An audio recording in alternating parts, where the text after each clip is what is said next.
Representation within media is an incredibly important and relevant topic that has been the subject of much debate in recent years. It's fascinating to think that my personal first exposure to these discussions actually came from watching Doctor Who, a show that's always been quite woke, for lack of better words. Even back in the 60s, they were tackling stories about climate change, so naturally it comes as no surprise that the modern era of the show has included LGBTQ plus representation, although some of it hasn't been handled with the best taste. I mention this because the arguments surrounding representation of minorities and marginalised communities have reached a point of absurdity. People are now claiming that movies like the Barbie movie are too woke, and it really makes you question if they truly understand the importance of representation within widespread media. If you're new to my channel, you may not know, but I'm actually part of a few marginalised communities myself. I'm transgender, gay, and also have Tourette's, which is a neurodivergency. While this doesn't negate the importance of acknowledging my race, it's always important to provide context when discussing topics like this. As an openly transgender man, I've been exposed to arguments both for and against my rights since I was just 10 years old.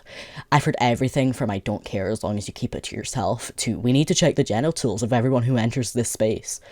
Along these experiences, I also noticed a lack of representation for people like me in media. It wasn't until I was around 9 years old that I first learned about transgender individuals through Jazz Jennings, a trans woman who gained media attention from a young age. However, my excitement soared when I finally saw an openly transgender character on the TV shows The Fosters in 2019. While the representation may not have been perfect, the fact that real transgender men were playing these characters was groundbreaking to me. I had never seen someone like myself on a TV show before. My joy only intensified when I discovered the show 911 Lone Star, which focuses on a fire station in Austin, Texas. Not only does the show include gay representation, but also features a hijabi woman, and, to my absolute delight, a transgender man. The character of Paul Strickland is played by Brian Michael Smith, a black transgender man who spent a significant portion of his acting career being stealth, which essentially means not being out as trans, while still identifying and presenting as your gender. This quickly became one of my favourite shows, and one of my favourite characters on the show was Paul Strickland. In fact, he even appeared in People's Magazine's Sexiest Man Alive issue in 2022. It's really interesting to see how much of an impact seeing ourselves in TV and movie characters can have. It's so important for people to feel represented and understood. Take a condition like Tourette's syndrome, for instance. I, like many others, used to have this misconception that it was just about uncontrollable swearing. However, when I was around 15, symptoms started showing, and eventually I myself was diagnosed professionally with Tourette's. Sadly, there's not much positive representation of Tourette's within the media.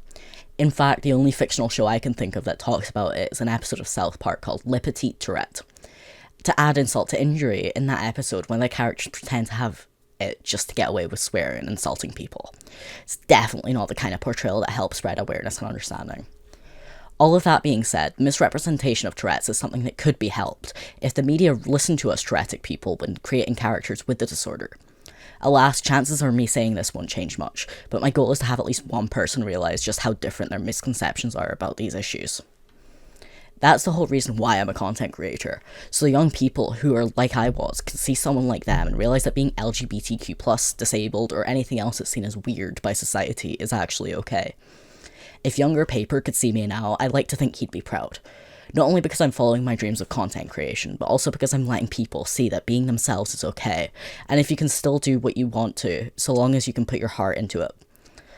Sure, I would love if I was bigger, or if I was more consistent with YouTube uploads, but ultimately I'm loving what I'm doing, and knowing that I'm making a difference, even in a small way, is fantastic.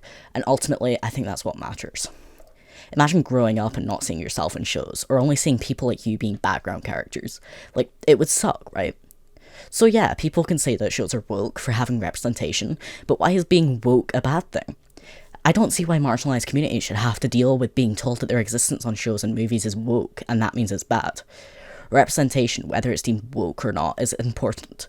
Everyone deserves to see themselves reflected in media they enjoy, and I don't understand why saying so causes such a big argument. The joy I and others get from seeing kids get excited over seeing people that look like them in media is so much more rewarding than people realise. Take, for example, the backlash over the live-action remake of The Little Mermaid. People were saying that Halle Bailey wasn't a good fit, as her race didn't align with that of the original Disney movie. But those kids who saw themselves reflected from the trailers and the film itself arguably proved those people wrong.